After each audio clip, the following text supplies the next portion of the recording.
So hence the question arises about the timeliness, or about the time lag and the timeliness of government's reaction to similar lists. Because seriously, I was talking to a few international investors, and some would ask things like, "Do you really have to bring a metal vest when you come to Russia?" Well, honestly, no, I'm kind of afraid of, as you say, timely instruments. Well, it was there was a committee with all the lawyers, and there were many people there, and the law would be enforced, but then it could be really criticized by experts. Well, so this is not an issue where you have to strive for short-term deadlines, trust me. Then honestly, I can tell you, I have never imagined how difficult is the problem with foreign investments until I heard presentation by Igor.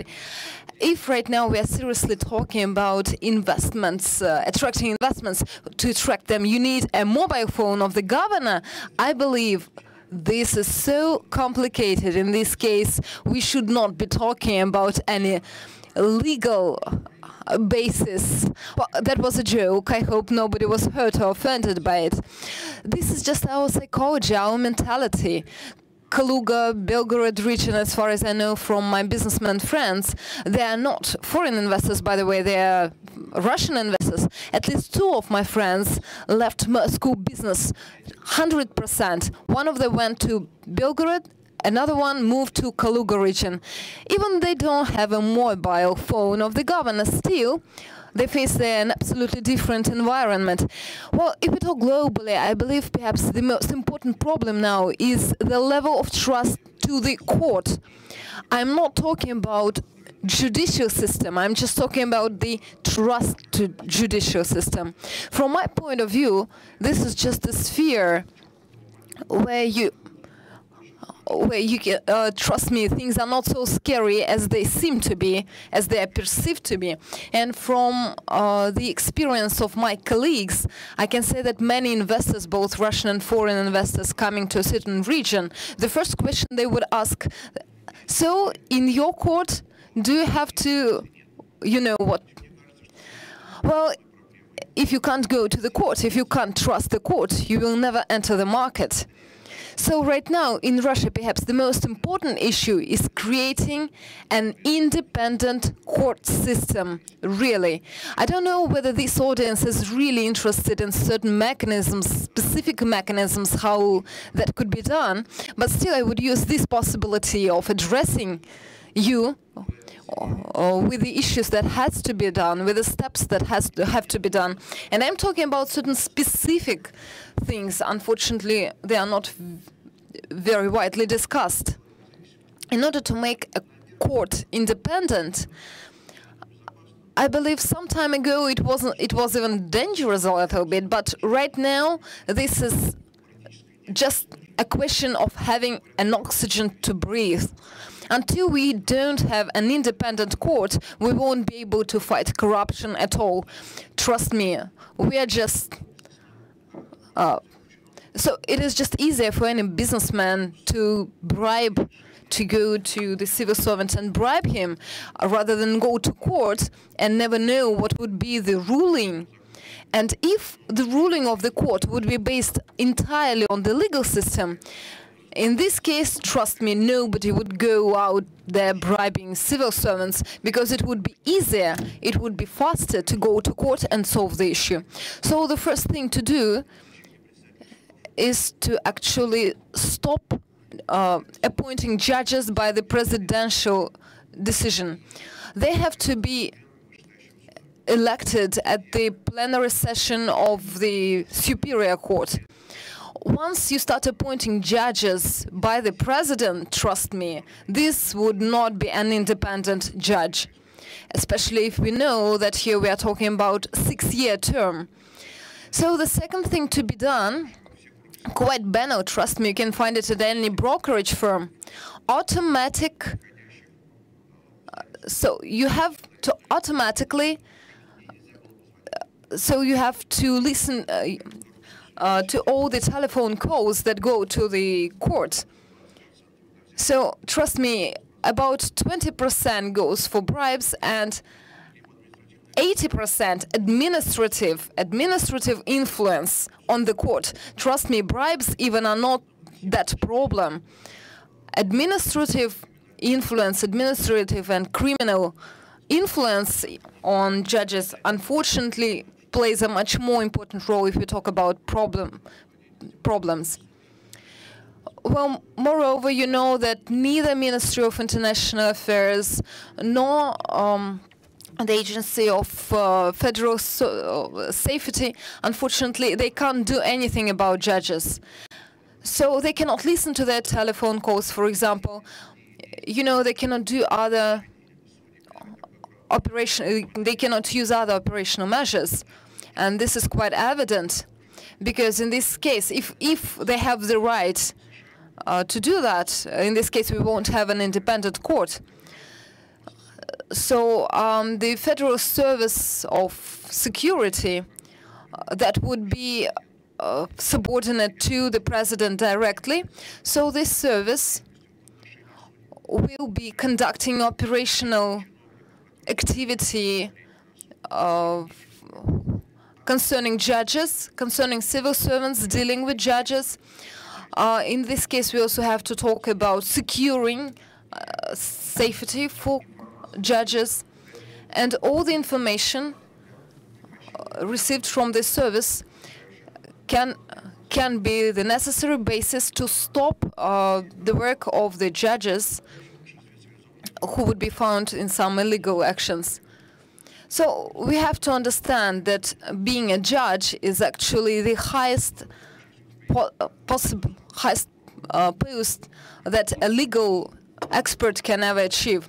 So in this case, if you look, for example, at our judges right now, you can see that there are lots of former lawyers constitute about 1.52%, procurators maybe it's a little bit more. All the others are assistants to courts, to judges, former assistants.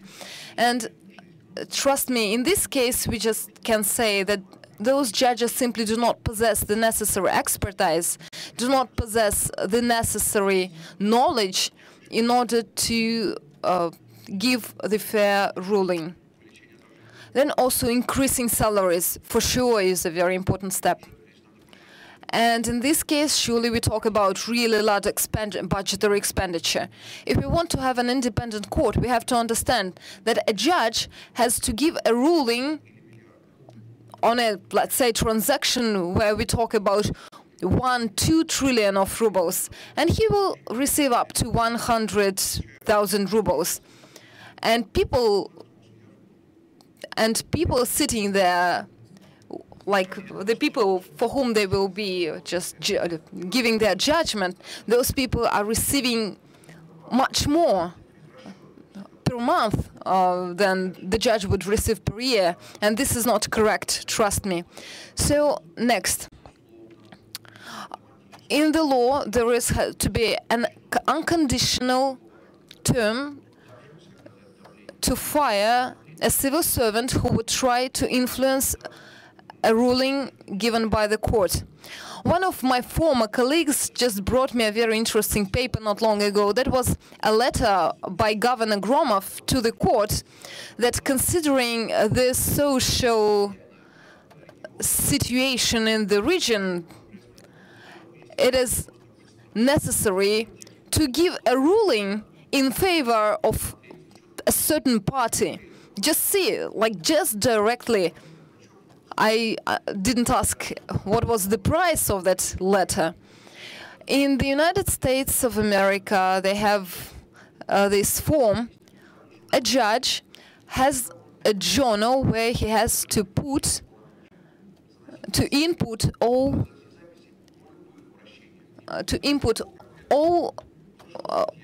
like the information about all the meetings, about any court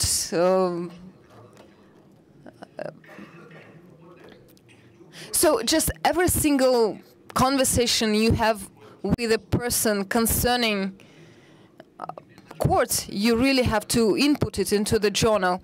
So then you have to really sound out all the conversations you had with people. So as you can understand, in this case, the judge usually has much less conversations with interested people. There are also some other technical measures, very specific technical measures, that would make a judge to be interested in keeping his or her job and in remaining absolutely independent, both from business community and from authorities. And in this case, for foreign investors, well, for our Russian businessmen, that would be kind of difficult, surely, because they know the rules according to which they play now. But for foreign investors, of course, the situation will become absolutely transparent. When I was a practicing lawyer and I worked with land legislature, and I was I can tell you, I was maybe one of the first lawyers in the Russian Federation at all. The first one who started. I started doing it. It was, I believe, it was the first law when just cooperation companies started just only appearing in the Russian Federation. So at first I had quite a huge number of foreign clients, and they were very interested in the issue of political stability. And they were really afraid of communists coming back. But now, trust me, nobody is afraid of political instability. So the most complicated problem has been solved, but still there are other drawbacks. Well, let me give you a joke. So this is a joke from the end of 90s, when to the foreign client I had to say, that's the law, and he said, no question. But when I said to a Russian person, that's the law, but he said, okay, I understand that, what are we going to do? So this mentality is still out there. When foreign investors, when they go to Russia, and now they too can come up to us and say, okay, that's the law, but what we can do to overcome it.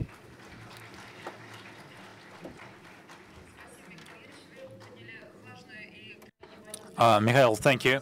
You have raised a very important topic. When I was listening to this, I just expected a number of foreign investors race to their feet and go to the aircraft to take the airplane. Fortunately, that has not happened.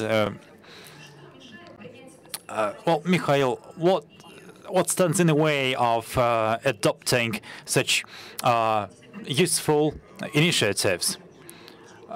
Well, do you understand the level of provocation in your question? Yes, that's why I sit here.